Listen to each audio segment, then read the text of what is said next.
चिन्मयं देवं सद्गुरुं ब्रह्मविद्वरम्।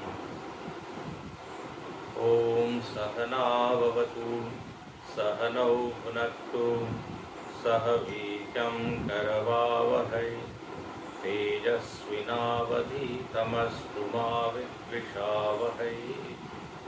ॐ शान्ति शान्ति शान्तिः।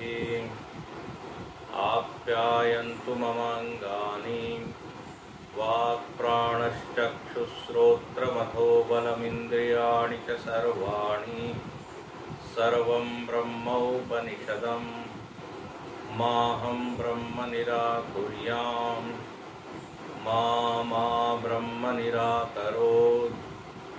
अनिराकरणमस्त्वनिराकरणं मे अस्तु। तदात्मनि निरतेय उपनिषत्सु धर्माः ते मयि सन्तु। ॐ शान्ति शान्ति शान्तिः। यन्मनसा न मनुते येनाहुर्मनोमतं तदेव ब्रह्मत्वं विद्धि नेदं यदिदम् उपासते। यन्मनसा न मनुते येनाहुर्मनोमतं तदेव ब्रह्मत्वं विद्धि नेदं यदिदम् उपासते।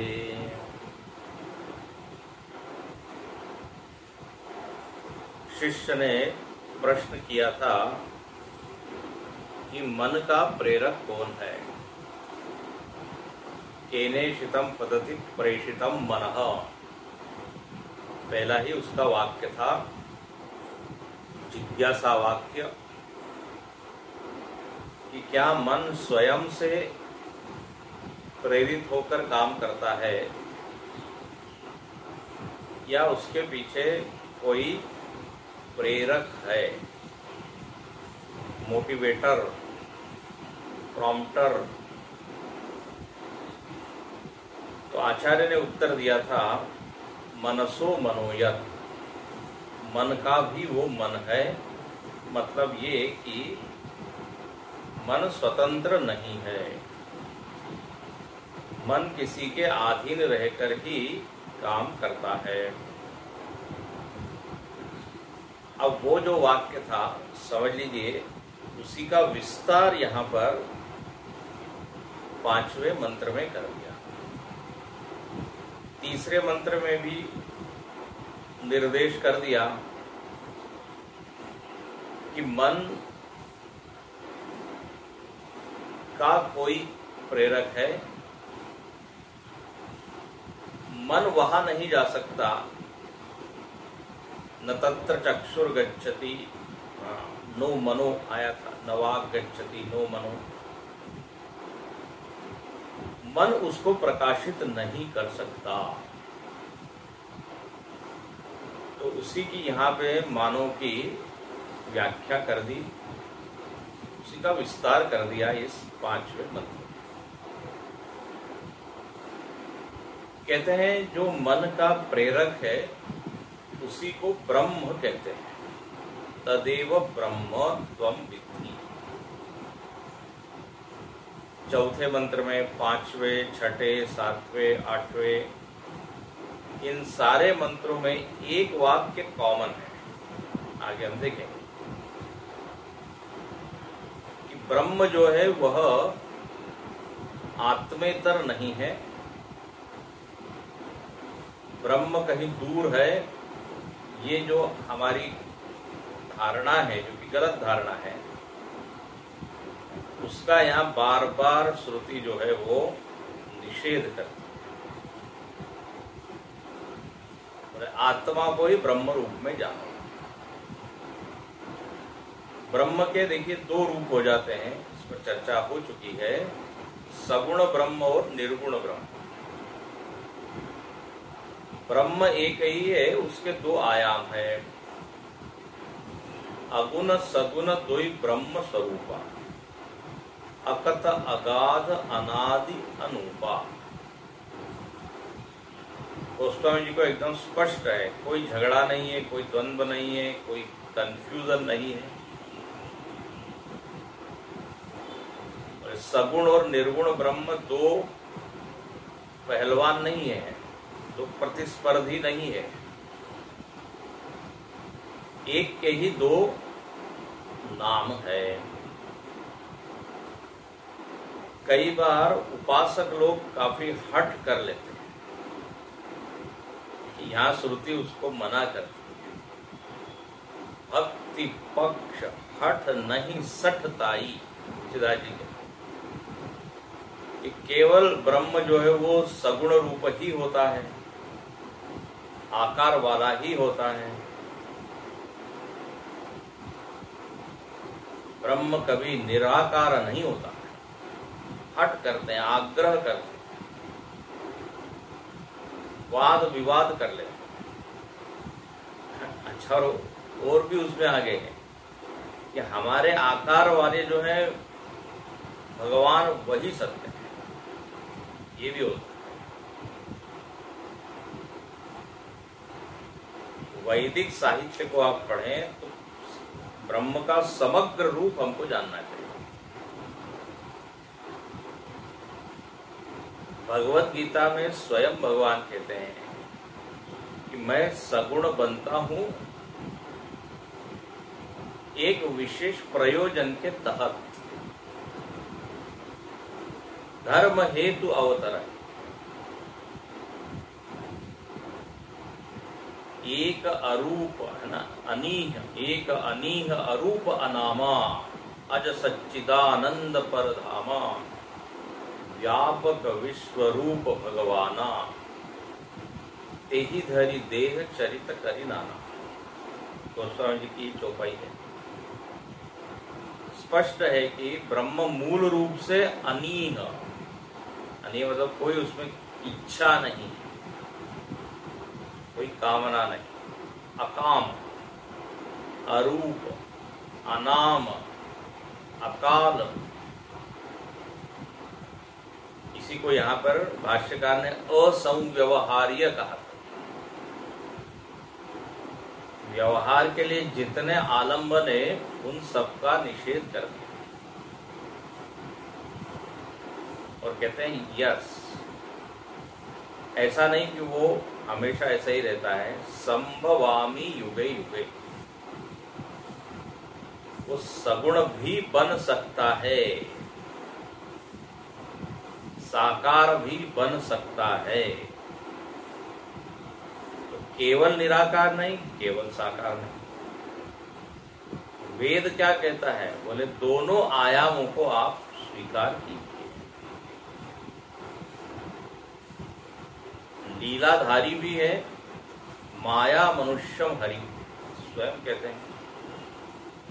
माइक रूप है, लीला के लिए लीला विग्रह कहते हैं। भगवान के विग्रह क्या है? लीला विग्रह। साधक को उससे लाभ होता है, साधक की प्रगति होती है, उसके लिए वो आवश्यक है। अच्छा, फिर लीला का संवरण भी होता है, रूप का विड्रॉल भी होता है। तुलसीदास जी कहते हैं नाम रूप दुई ईस उपाधि। ये उपाधियां हैं, उपाधि वाला वो होता है। तो जो उपाधि वाला है वो तो निरुपाधिक है ना। अब कोई व्यक्ति टोपी वाला है तो क्या उसका यही परिचय हुआ टोपी वाला? वो टोपी निकालता भी तो है ना। ठीक है, समाज में जब विचरण करता है तो टोपी लगा के घूम रहा है तो फेमस हो गया वो टोपी वाले। लेकिन घर में आता है तो टोपी निकाल के देता है। तो एक उसका निरुपाधिक रूप भी है कि नहीं? तो तदेव ब्रह्मत्वम भी दोनों जानना है। गोस्वामी जी से पूछा कि आप सगुण को जहां मानते हो कि निर्गुण? तुलसीदास जी का उत्तर तो एकदम दिल को छूने वाला है। आंख में सगुण और हृदय में निर्गुण हो गया, दोनों का समन्वय। भरी लोचन विलो की अवधेशा, तब सुनियो निर्गुण उपदेशा। आप भूषण जी जरा हट करते हैं, उनके गुरु जो है उनको निर्गुण का ज्ञान कराते हैं, लेकिन काकभूषण जी सगुणवादी, बोले उनको बिल्कुल अच्छा नहीं लगता निर्गुण। बड़ा वर्णन है। उनके गुरु जी को क्रोध आ गया, बोले तुम क्या, उनको लगता है केवल भगवान एक छोटे से आकार वाले ही। बड़ा सुंदर वो सगुण वाले लोग होते हैं, कई बार वो इतने आग्रही हो जाते हैं, ब्रह्म शब्द सुनना पसंद नहीं करते। ब्रह्म ब्रह्म क्या बोलते हो, कृष्ण कृष्ण बोलो।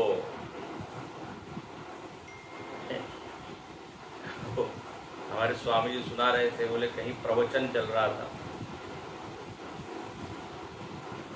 भक्ति मार्ग के थे, बड़े नाराज हो रहे थे, ये क्या शिवोहम बोलते हो। वो बोलने लगी, क्या तुम पार्वती जी के पति हो। तो वहां वो शिव का अर्थ वो आकार वाली ले रहा है, अरे वहां शिव का अर्थ ब्रह्म है, निर्गुण है। बोले पार्वती जी गुस्सा हो जाएगी ना, तो फिर देखना नरक में भी गति नहीं मिलेगी। शिवोहम ब्रह्म का ये स्वरूप समझना चाहिए। अच्छा, भगवान की भी इच्छा है हाँ कि वो इस रूप को भी जाने, उपासना करे यानी पूजा करे, लेकिन आत्म रूप से भी पहचाने। श्रुति माता की भी यही इच्छा है, तदेव ब्रह्मत्वं विद्धि न इदम यदिदम उपासते। केवल इदम रूप से जानना नहीं, तो अहम रूप से भी जानो। अच्छा, वह जो असंव्यवहार्य निर्विशेष ब्रह्म है वो कहाँ है, तो बोले बस मन के पीछे बैठा है। यन मनसा न मनुते, मन से तो जिसका मनन नहीं हो पाता, लेकिन जिसके द्वारा मन मनन करता है। भाष्यकार इस पर भाष्य लिखते हैं,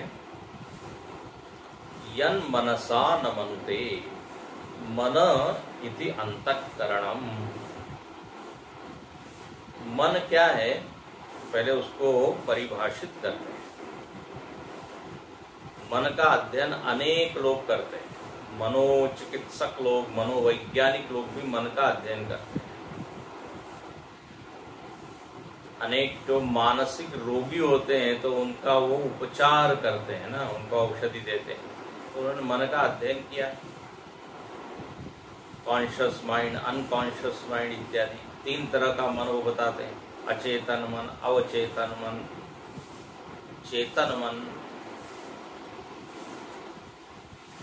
यहाँ पर देखिए भाष्यकार कैसे बताते हैं, तो भाष्य से जुड़ के चिंतन करते हैं। मन को यहां बोल दिया ये करण है, इति अंतःकरण। मन क्या है, करण। करण मतलब होता है साधन, साधन। और ये जो साधन भी है वो 2 तरह के होते हैं। एक होता है लौकिक साधन, भौतिक साधन, बाह्य साधन, जो बाहर के साधन। धन एक साधन है, गाड़ी एक साधन है, वाहन। फिर डॉक्टर लोग जो हैं उनके पास अनेक तरह के जो उपकरण होते हैं, ब्लड प्रेशर चेक करना है तो एक करण है, ऐसा ऐसा ऐसा ऐसा उसको करते हैं, एकदम हवा निकलती है। एयर स्टेथोस्कोप है, करण है वो। शुगर के लिए एक मशीन है, वो भी करण है। तो ये बाह्य करण। पेन से हम लिखते हैं, पेन भी करण।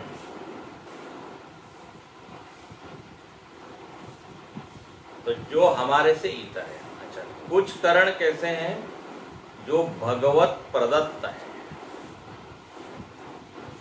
जो जन्मजात हमको मिले हुए हैं। तो उसमें एक हो गया मन, सबके पास है जन्म से। अच्छा, लोगों का प्रायः ध्यान जो है वो बाहर के करणों पर ही होता है, जिसके बाद बाहर के उपकरण साधन बहुत है, और जिसके पास वो नहीं है तो उसको बड़ा फील होता है कि देखो वो तो साधन संपन्न है, हमको तो भगवान ने कुछ दिया ही नहीं। लेकिन महाराज भूलिए नहीं, भगवान ने बहुत सारे साधन दिए हैं, भगवान के प्रति हमको कृतज्ञ होना चाहिए। और मजे की बात यह है कि अपने पास जो करण उपलब्ध है, यदि वो अपने पास न हो तो बाहर के करण बेकार। हाँ, इंद्रियां आदि न हो तो बाहर कितना भी बढ़िया गाड़ी हो, साधन हो, उसका एंजॉय नहीं कर सकते। तो ये सारे जो करण है अभी हम देखेंगे वो हमको फ्री में मिले हैं, मुफ्त में, तो शायद उसकी कीमत हम नहीं जानते। बाहर के करण तो लाखों रुपए दे के हम खरीदते हैं, तो बड़ा उसका रक्षण करते हैं, ध्यान रखते हैं। तो दो करण है, उसमें से एक को यहाँ बोल दिया मन। अच्छा, जो भगवत प्रदत्त है उसमें भी दो करण है, एक है अंतःकरण और एक है बहिर्करण। अंतःकरण मतलब मन और बहिर्करण मतलब इंद्रियां। ये भी भगवत प्रदत्त है, जन्मजात है। वो 10 करण है अपने पास, 5 ज्ञानेन्द्रियां, 5 कर्मेंद्रियां। श्रोत्र, चक्षु, रसना, नासिका, स्पर्शेंद्रिय, ये 5 ज्ञानेन्द्रियां। अब ये आप लोग जानते ही होंगे क्योंकि इतने दिन से वेदांत सुन रहे हैं, तो ये बिल्कुल बेसिक चीज है जिनके द्वारा हम ज्ञान ग्रहण करते हैं। ज्ञानेन्द्रिया ये 5 है, और कर्मेंद्रिया वो भी 5 है। वाक, पाणी, पाद, पायु, उपस्थ। हस्तेन्द्रिय हाथ, पादेन्द्रिय पैर, वागेन्द्रिय वाणी, उपस्थ जननेन्द्रिय, और पायु उदा से मल त्याग है। तो ये 5 कर्मेंद्रियां हैं। इन 10 को हम बोल देंगे क्या? बहिर्करण। और मन को अंतःकरण। अंतः इसलिए कि वो भीतर रहता है। करण मतलब क्या होता है?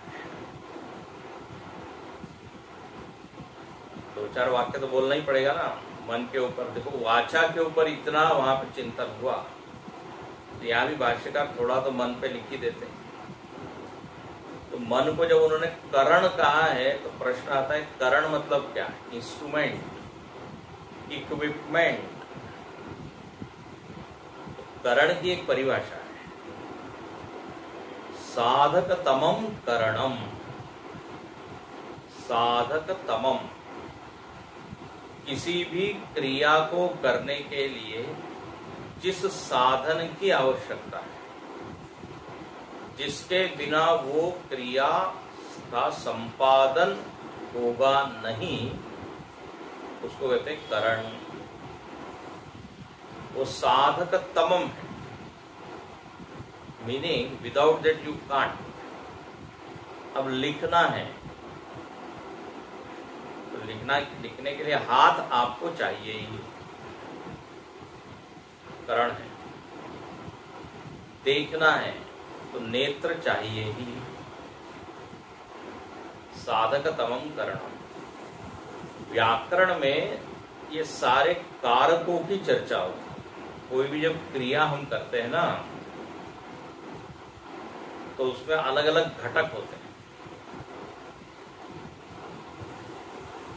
सबसे पहला होता है कर्ता, परिभाषा है स्वतंत्र कर्ता। कर्ता जो है वो स्वतंत्र है, ऐसा भी कर सकता है, वैसा भी कर सकता है। तो जो क्रिया करने वाला है उसको कहते हैं कर्ता। जिसके ऊपर क्रिया होती है उसको कहते हैं कर्म। व्याकरण में परिभाषा दे दी है, कर्तुः ईप्सितमं कर्म। सुन लीजिए थोड़ा। कर्म मतलब क्या? जो विषय, जो वो कर्ता चाहता है, उसको ऑब्जेक्ट कहते हैं। Subject and object. अहम पुस्तकम पठामी, मैं पुस्तक पढ़ता हूं। मतलब मैं क्या चाहता हूं? पुस्तक को चाहता हूं, पढ़ना चाहता हूं। तो जिसके ऊपर क्रिया हो रही है उसको बोलते हैं कर्म, और जिसके द्वारा क्रिया होती है उसको कहते हैं करण। साधकतमं करणम। अहम पादेन गच्छति, मैं पैर से जा रहा हूं। अहम पादेन वनम गच्छामि। तो अहम हो गया कर्ता, वनम हो गया कर्म, गच्छति हो गई क्रिया। पैर से, पैर क्या हो गया? करण। तो ये करण है। संक्षेप में इंद्रियां करण है, और इंद्रियों के पीछे जो बैठा हुआ है वो ये मन है, उपकरण है। अच्छा, करण का उपयोग करता करता है। पेन का उपयोग कर रहा है, हाथ का, नेत्र का। अच्छा, बोले अब मन मतलब जो अंतःकरण है और इंद्रिया जो बहिर्करण है, उनमें फर्क क्या है?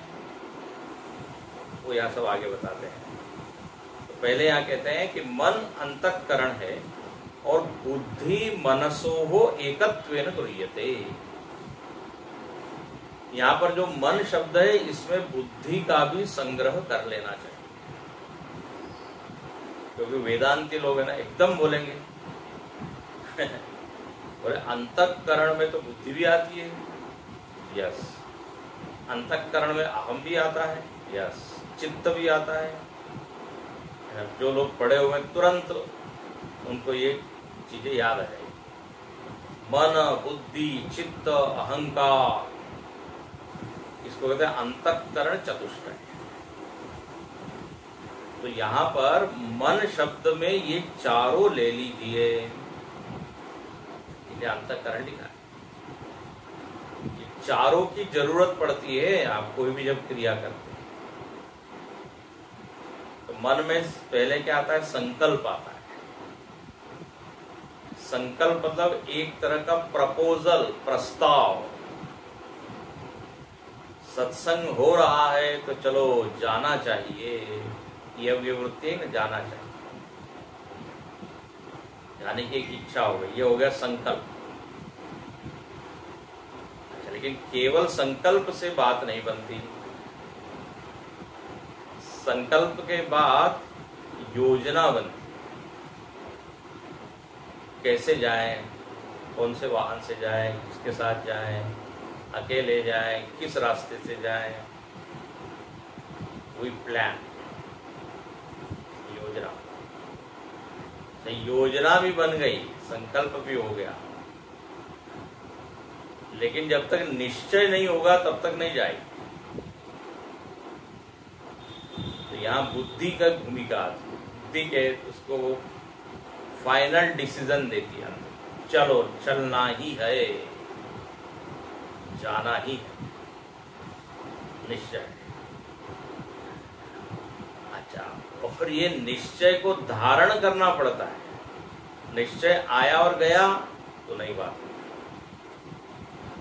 तो निश्चय धारण करने वाला कौन है? तो बोले अहम, अहम वृत्ति उसको कहते हैं।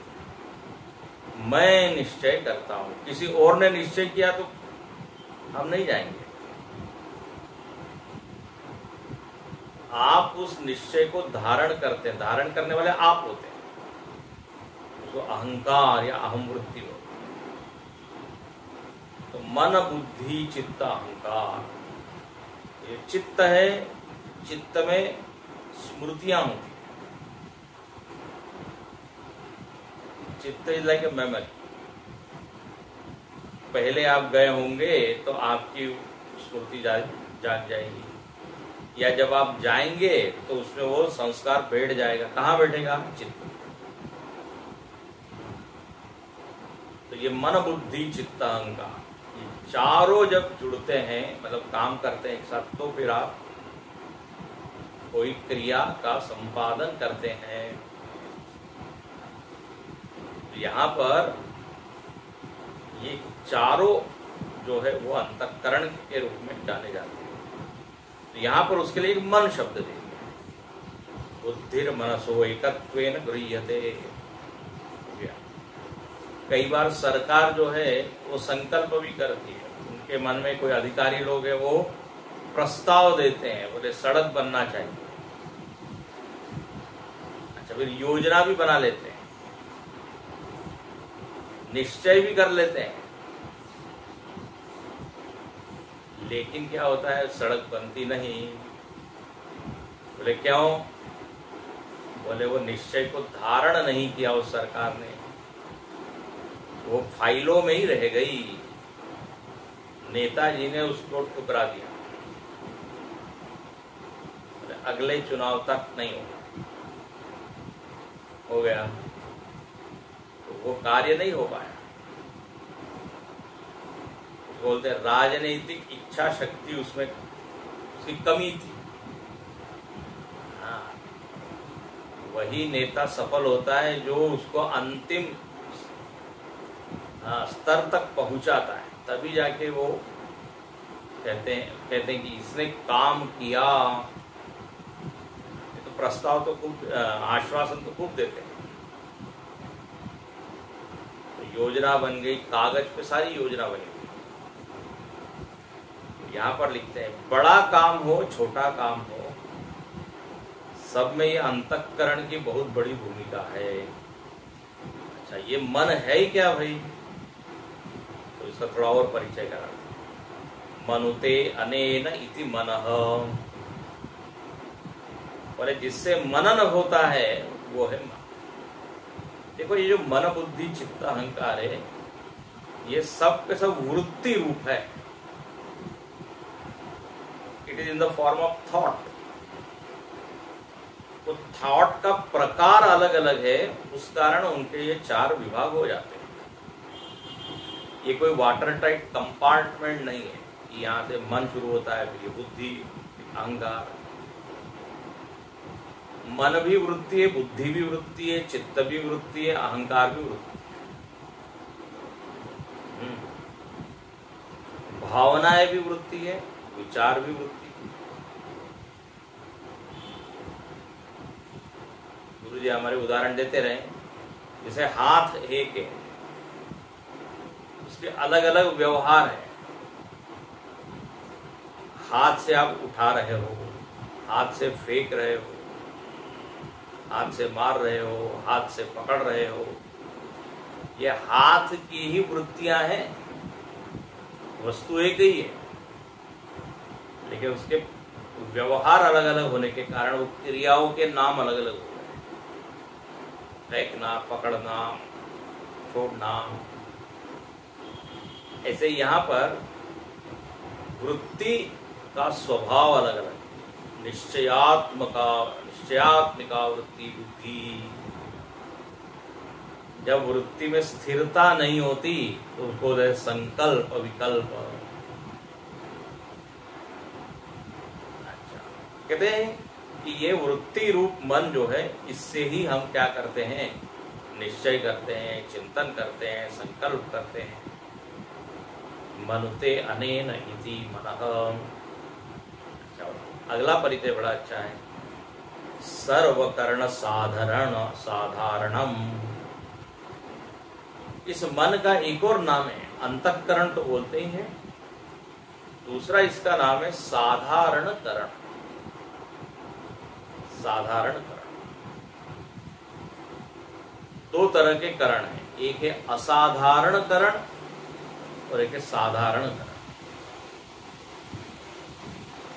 ये जो इंद्रियां हैं, इन इंद्रिया को असाधारणकरण बोलते हैं। असाधारण मतलब क्या? विशेष विशेष। साधारण मतलब क्या? सामान्य। देखो इसको समझे जरा। यदि आपको रूप को देखना है, रंग को देखना है, तो एक विशेष करण की जरूरत पड़ती है, वो है नेत्र। तो नेत्र को क्या बोलेंगे? असाधारण करण। कर्णेंद्रिय को क्या बोलेंगे? असाधारण करण।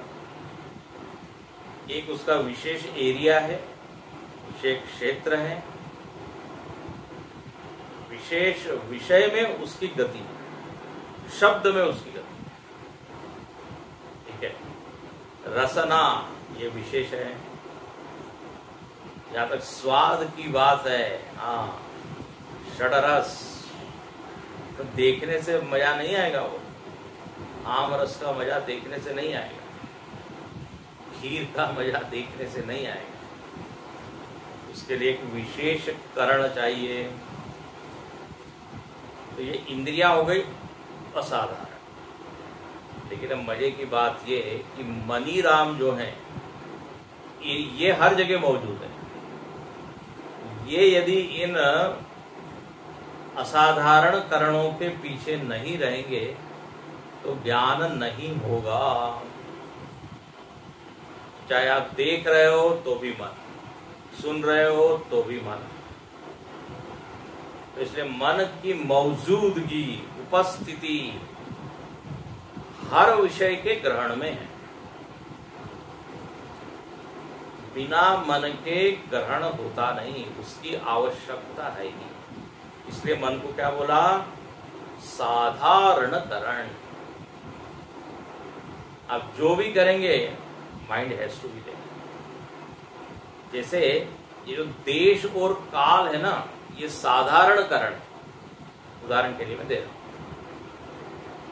बाहर आप जो कुछ भी आयोजन करें, शादी विवाह का आयोजन है, प्रवचन का आयोजन है, भाषण का आयोजन है, खेल का आयोजन है, उसके लिए स्पेस और टाइम चाहिए ही। बिना देश काल के होगा नहीं, साधारण। ऐसे ही यहां पर मन हर विषय में व्याप्त होता है, तभी जाके ग्रहण होता है। अच्छा, मन को साधारण क्यों कहा? तो देखो यहां स्वयं भाष्यकार हेतु देते हैं। सर्व विषय व्यापकत्वात्, बहुत बोले सारे विषयों में ये मन व्याप्त होने के कारण साधारण। समाज में देखो कोई कोई लोग होते हैं, शहर में जितनी संस्थाएं होती है उन सब में वो मेंबर होते हैं। कहीं भी चले जाए, अरे आप यहाँ भी है, बोले यस, मैं इसका भी मेंबर। कोई भी सांस्कृतिक हो, सामाजिक हो, आध्यात्मिक हो, सब जगह उनकी मौजूद, सर्व विषय व्यापक। ऐसे ही आप देख रहे हो, सुन रहे हो, पढ़ रहे हो, चल रहे हो, उसमें मन की व्याप्ति आवश्यक है।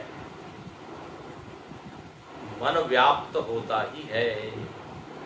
और देखो ये मन की ऐसी जबरदस्त व्याप्ति है, कहां कहां नहीं ये जाता। ऐसा कोई विषय नहीं जिसको मन व्याप्त न करे। आगे हम आपको बताएंगे ज्ञान कैसे होता है। वेदांत में सिद्धांत होता है, ज्ञान कैसे होता है। तो कहते हैं ये जो मन है ये प्रमाणों से बाहर निकलता है, इंद्रियों के द्वारा बाहर निकलता है, आंख, कान इत्यादि, और विषय तक जाता है। ध्यान से सुनिए, मन प्रमाणों, ये असाधारण करणों पर मतलब इंद्रियों के ऊपर चढ़ता है और विषय तक जाता है और विषय को व्याप्त कर लेता है। विषय को व्याप्त करना मतलब विषय का आकार ले लेना। और फिर हमको ज्ञान होता है कि ये घट है, ये पट है। तो मन निकला आंख के द्वारा, आंख से वो कहाँ पहुंचा? घट पर, और मन ने उस घट का आकार ले लिया, उसको बोलेंगे घटाकार। मन क्या हो गया? घटाकार, विषयाकार। तब जो है वो हमको ज्ञान होता है। अब आगे हम आपको बताएंगे, इसको कहते हैं वृत्ति व्याप्ति। एक वृत्ति व्याप्ति, फल व्याप्ति का विषय आएगा, वो आगे आएगा। यहाँ केवल इतनी बात है, वृत्ति व्याप्त करती, जो लिखा है ना, सर्व विषय व्यापकत्व। अब उसको बहुत टेक्निकल शब्दों में भी बोलते हैं कि मन जो है या प्रमाता जो है प्रमेय पर, प्रमाण पर आरूढ़ होकर प्रमेय तक जाता है। अब ये आगे हम चर्चा करेंगे, तो सुना दिया आपको। प्रमाता अवच्छिन्न चैतन्य प्रमाण पर आरूढ़ होकर प्रमेयावच्छिन्न चैतन्य से मिलता है, तब जाके प्रमा की उत्पत्ति होती है। तब जाके हम कहते हैं यहाँ पर वृक्ष है, व्यक्ति है। बिल्कुल शास्त्रीय भाषा में हमने आगे अच्छे से इसको समझाएंगे, लेकिन यहाँ पर तो इतनी बात समझ लीजिए कि मन जो है सूक्ष्म से लेके स्थूल तक जितने विषय सबको व्याप्त कर लेता है। क्या इसकी सामर्थ्य है? देखिए, पूरे ब्रह्मांड को स्पर्श कर लेता है। शब्द, स्पर्श, रूप, रस, गंध सब में व्याप्त। आकाश को छू लेता है, पृथ्वी को देखा, पूरे पृथ्वी का आकार ले लेता है ना, हर किसी का आकार ले लेता है। बहुत तेजी से चलता है, आपने पढ़ा है, अनेज देकम मनसो जबीय। मन तेज चलता है, मन से भी तेज कौन? चैतन्य। वहां ईशावास्योपनिषद में आया। तो सर्व विषय व्यापकत्वात्, विषय जो है वो व्याप्त हो जाना। इसी को कहते हैं क्या? मन का विषयाकार होना, तदाकार होना। तो जब तक मन आकार नहीं लेता तब तक ज्ञान होता ही नहीं। आंखें देख रही है लेकिन मन ने वो आकार लिया ही नहीं जिसको आप देख, कई बार आपको बता चुके हैं। तो व्यक्ति पूछता है आपने उनको देखा क्या? बोले नहीं देखा। अरे आंखें आपकी खुली थी, आपने देखा भी, फिर भी कहते हैं नहीं देखा, नहीं ज्ञान हुआ। देखा तो सही, नेत्रेंद्रिय तो थी, लेकिन मनी राम कहीं और गए हुए। तो मन ने उस व्यक्ति का आकार लिया ही नहीं, व्याप्त किया ही नहीं। इससे समझ में आता है कि नहीं बात? इंद्रियां होने से काम नहीं चलता, इंद्रियों के पीछे। अब प्रवचन में तो खूब होता है, सब लोग कर्णेंद्रिय लेके तो बैठे हैं, लेकिन मन ऑफिस में गया है, दुकान में गया है, अमेरिका गया है, इंग्लैंड गया है। कहने के लिए हम क्लास अटेंड कर रहे हैं, तो विषय व्याप्त हुआ ही। बोले क्या बोल रहे थे, कुछ समझ में आया नहीं था। उसी को बोलते हैं एब्सेंट माइंड। तो ये अंतःकरण व्याप्त करता है। तो देखो, मन के बारे में दो तीन चीज बता दी। मन मतलब करण है, साधारण करण है, जिससे मनन चिंतन होता है। और चौथी बात, वह विषय को व्याप्त करता है, आकार लेने में समर्थ होता है। जैसे पानी होता है ना, पानी को जिस पात्र में आप डाल दे वो आकार ले लेता है, ऐसे ये मन है। फिर श्रुति यहाँ पर उद्धरित करते हैं। जो अभी अभी हमने बताया था कि मन वृत्ति रूप है, उसी को यहाँ कहते हैं काम, संकल्प, विचिकित्सा, श्रद्धा, अश्रद्धा, धृति, अधृति, धीर, धीर, धी इति एतत् सर्वं मन एव इति श्रुते। भाष्यकार एकदम एप्ट, एकदम सटीक श्रुति उठा के लाते। ये कोटेशन भी कैसे देना ये भी सीखना चाहिए भाष्यकार से। अब मन की चर्चा चल रही है तो मन से संबंधित श्रुति उठा के लेते हैं। बोले देखो, मन केवल एक वृत्ति का नाम नहीं है, ये सारी वृत्तियों के नाम यहाँ गिना डाले। बोले सब मन है। काम मतलब कामना, संकल्प, संकल्प का अर्थ कई बार निश्चय भी होता है। हमने संकल्प लिया है, संकल्प किया है। पूजा में भी आप क्या करते हो, संकल्प लेते हो। और दूसरा अर्थ संकल्प का होता है कल्पना करना।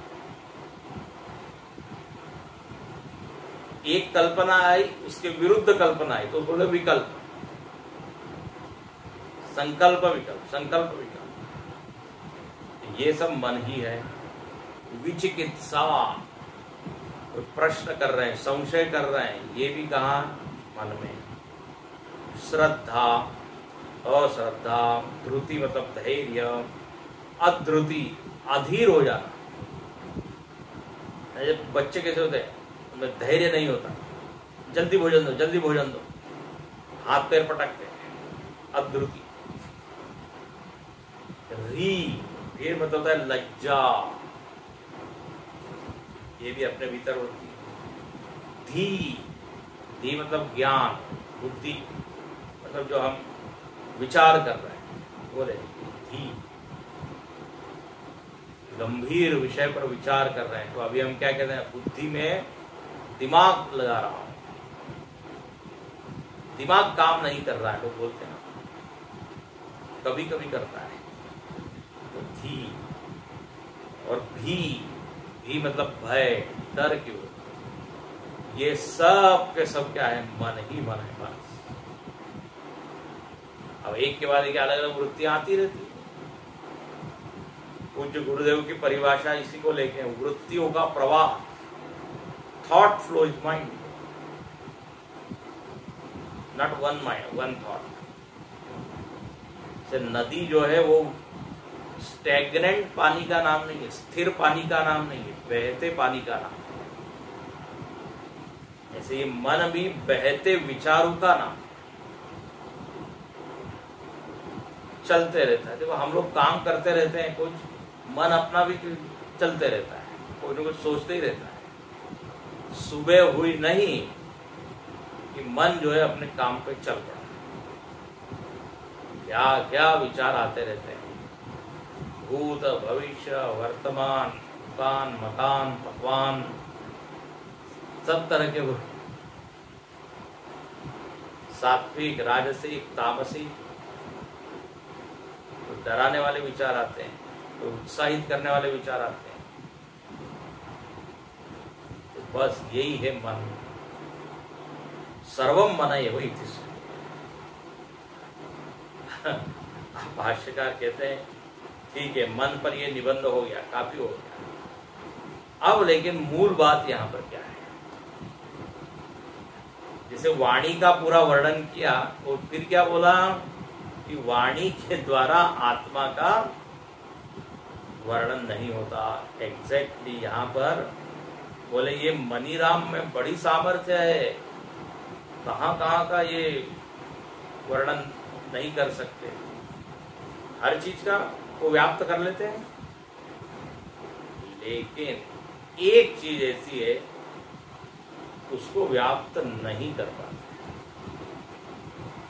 उसी को हम आगे बताएंगे, फल व्याप्ति इत्यादि आएगा। यहां पर देखिए क्या कहते हैं, कामादि वृत्तिमत मनः तेन मनसा यैतन्य ज्योतिर्मनसो अवभासकम न मनुते। अब देखो भाष्यकार की शैली, अभी यहाँ बताया ना, काम संकल्प विचिकित्सा इत्यादि सब मन है, तो तुरंत बोलते हैं कामादि वृत्तिमत मन। ये मन क्या है? कामादि वृत्तिमत। वृत्तिमत मतलब वृत्ति वाला, ये मतु प्रत्यय। बुद्धिमत बुद्धि वाला, शक्तिमत शक्ति वाला, फिर शक्तिमत से शक्तिमान बनता है, बुद्धिमत से बुद्धिमान बनता है। तो ये जो मन जिसका अभी अभी परिचय कराया कि इन वृत्तियों वाला है, इस मन के द्वारा अभी अभी जिसकी चर्चा की, जो सारे विषय को व्याप्त करता है, हर इंद्रिय के पीछे है, बोले ये मन के क्या हाल चाल है? तो बोले तेन, है ना, देखो श्रुति में क्या है, यन मनसा। तो बोले ये जो मन है, इस मन के द्वारा क्या होता है? तो श्रुति में क्या आया? मनसा न मनुते, मन के द्वारा मनन नहीं होता। किसका? तो देखो एक पंक्ति यहां पढ़ के पूर्ण करें। यह चैतन्य ज्योतिर्मनसः अवभासकम न मनुते। बहुत यह शब्द के ऊपर भाष्य कर दिया। बोले जिस मन का अभी वर्णन किया, इस मन के द्वारा न मनुते, मनन नहीं होता। किसका? चैतन्य ज्योति। बोले ये चैतन्य ज्योति क्या है? तो बोले अवभासकम। ध्यान से सुनिए, ये मन का अवभासक है आत्मा। मन का अवभासक मतलब मन का प्रकाशक। मन जिसके द्वारा प्रकाशित होता है वो है चैतन्य। इस चैतन्य तक ये मनीराम नहीं पहुंचते। मन का प्रकाशक आत्मा है, आत्मा का प्रकाशक मन नहीं हो सकता। आपने दृग दृश्य विवेक यदि पढ़ा हो तो उसमें आता है, रूपम दृश्यम लोचनम दृगम तदृश्यम दृक्तुमानसम दृश्यादिवृत्तयः साक्षी दृगेव न तु दृश्यते। बोले बाहर जितने विषय हैं, शब्द स्पर्श रूप रसगंध, उनका अवभासक इंद्रियां हैं, उनका प्रकाशक इंद्रियां हैं। रूप का प्रकाशक नेत्र, शब्द का प्रकाशक कर्णेंद्रिय, रस का प्रकाशक रसनेन्द्रिय। प्रकाशक मतलब ज्ञाता, जानने वाला, दृष्टा। और इंद्रियों का प्रकाशक मन है। सारी इंद्रियों को कौन जान रहा है? मन। दृश्य और मन में क्या आ रही है? वृत्तियां।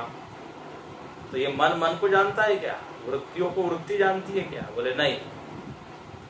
मन को जानने वाला दृग है, उससे अंतरंग दृष्टा, उसी को यहाँ कहा चैतन्य ज्योति। तो रूप को जानने वाला नेत्र, नेत्र को जानने वाला मन, मन को जानने वाला। तो मनसा, जिस मन के द्वारा ब्रह्मांड को आप जान पाते हैं, उसको व्याप्त कर लेते हैं, लेकिन ये चैतन्य को नहीं समझ पाता। ये इसलिए कहते हैं ये तो चैतन्य इनका अवभासक है, प्रकाशक है। न मनुते न संकल्पयति नापि निश्चित होती। ये मन न तो इस चैतन्य का संकल्प कर पाता है, न उसका निश्चय कर पाता है, न उसका मनन कर पाता है। मन यहां पे आके हाथ खड़े कर रहा है, बोले नो आई कांट। जैसे कई बार लोग केदारनाथ इत्यादि ट्रैकिंग करते हैं, एक सीमा तक तो पहुंच जाता होगा, अब मेरे से नहीं चढ़ा जाता, डोली की व्यवस्था कीजिए। ऐसे ही मन कहता है कि हम सूर्य चंद्र ग्रह नक्षत्र सबको जान सकते हैं, सबका आकार ले पाते हैं, लेकिन चैतन्य का नहीं। तो यन मनसा न मनुते, इसके ऊपर ये भाष्य हमने देखा। तो पहले मन क्या है ये समझाया, मन के अलग अलग आयाम बताए, फिर अंत में कह दिया कि मन का प्रकाशक, illuminator consciousness, which cannot be illumined by mind. ओम पूर्णमदः पूर्णमिदं पूर्णात् पूर्णमुदच्यते पूर्णस्य पूर्णमादाय पूर्णमेवावशिष्यते। ओम शांति शांति शांति। हरि ओम। श्री गुरुभ्यो नमः। हरि ओम।